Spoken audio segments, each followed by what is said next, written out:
Olá, então, aluno, bem-vindo para mais uma aula de física. Hoje eu quero falar com você, dando continuidade, inclusive, ao conteúdo de movimento retilíneo uniforme, sobre velocidade instantânea. Vamos falar também sobre movimento progressivo, movimento regressivo e quais são as unidades de medida utilizadas para descrever a velocidade. Especificamente, quais são as unidades dentro do Sistema Internacional de Unidades. Tudo bem? Vamos lá, a primeira coisa que nós vamos falar hoje é sobre velocidade instantânea. Na última aula eu falei sobre velocidade média, que é basicamente uma velocidade calculada considerando a posição final, a posição inicial e o intervalo de tempo gasto para o deslocamento entre essas duas posições, ok? E qual é a diferença entre velocidade média e velocidade instantânea? Eu vou tentar explicar para você aqui utilizando um exemplo muito prático. Você já deve ter andado de moto, carro ou ônibus. E todos esses automóveis, todos eles têm um aparelhinho lá no painel que fica com um ponteirinho marcando assim, certo? Que é o velocímetro. O velocímetro, ele nos dá exatamente a velocidade que aquele automóvel tem naquele instante de tempo. E como que ele calcula essa velocidade? Ela é feita muito parecido com a velocidade média. A diferença é que o deslocamento que é considerado para o cálculo da velocidade instantânea, ele é muito pequeno. E também o tempo gasto para esse deslocamento, ele é muito pequeno também, tá? Então, aqui, gente, olha só, deixa eu só escrever aqui, velocidade instantânea. Então, a velocidade instantânea, ela é uma velocidade calculada em um intervalo de deslocamento muito pequeno e também no intervalo de tempo muito pequeno. Para o nosso caso aqui, no movimento retilíneo uniforme, se você calcular a velocidade média ou calcular a velocidade instantânea, os valores que você vai obter dentro do movimento retilíneo uniforme serão os mesmos. Tudo bem? Para nós hoje aqui, é somente necessário que nós tenhamos esse conceito claro de que existe uma velocidade que nós chamamos de velocidade média e existe uma velocidade que nós chamamos de velocidade instantânea. Vamos lá então para o próximo conceito dessa aula, que é velocidade ou deslocamento ou movimento progressivo. Vou colocar movimento aqui, progressivo. E nós também temos, eu já vou colocar, o movimento regressivo.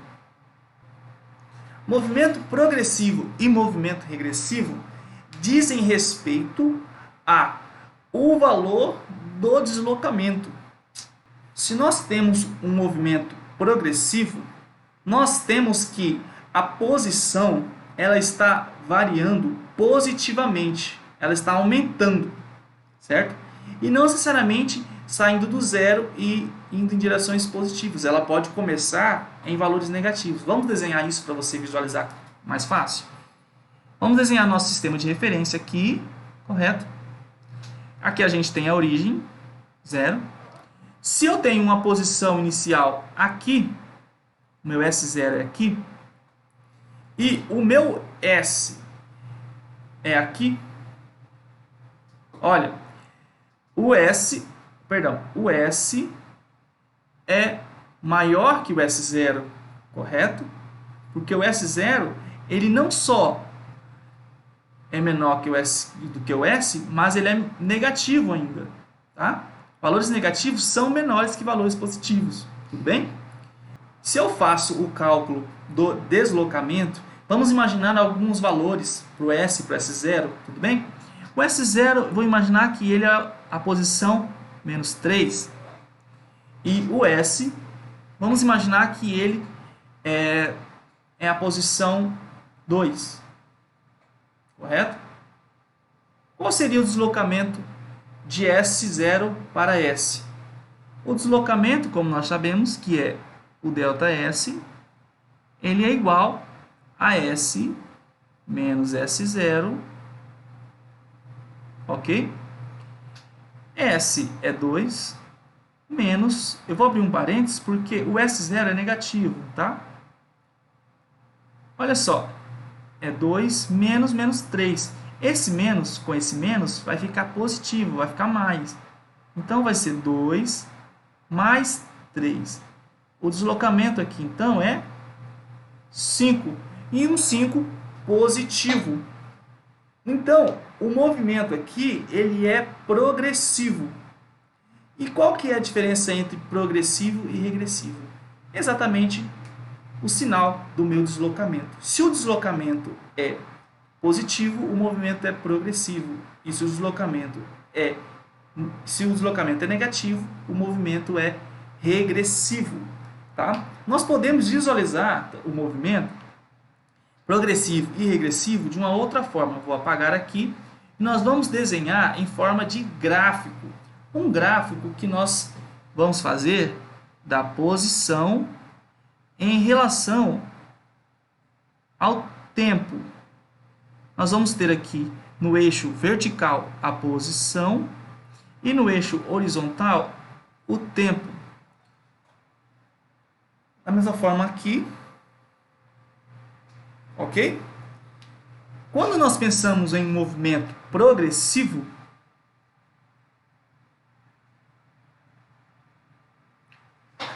o gráfico da posição ele será descrito como uma reta inclinada que aumenta ao longo do tempo. Perfeito? Enquanto que o movimento regressivo, essa reta ela tem inclinação negativa. Ok? Então, essa que é a diferença entre o movimento progressivo e regressivo.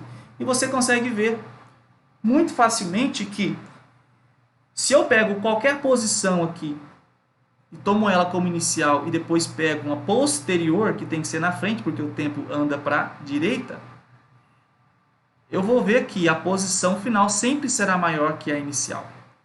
Certo? Se eu pego aqui um S0, perdão, um T0 aqui, veja que o S0 aqui ó, vai corresponder a um valor.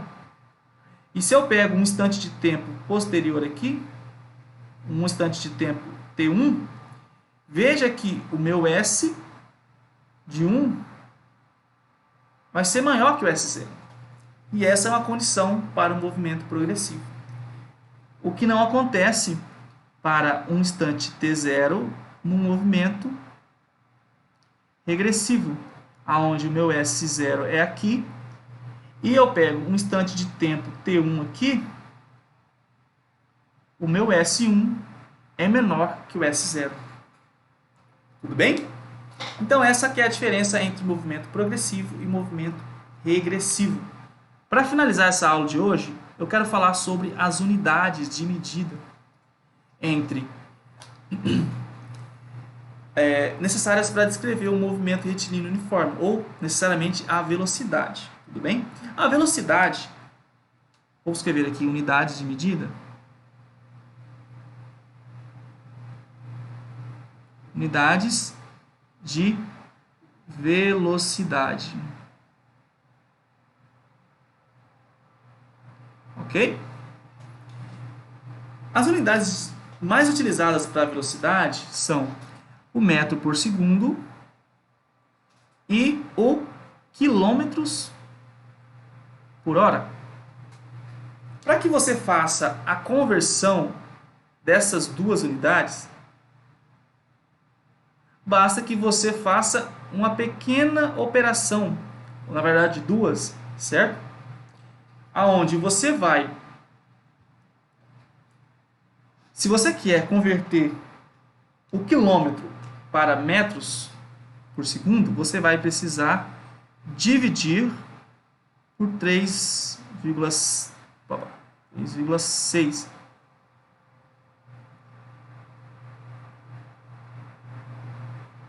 Perfeito?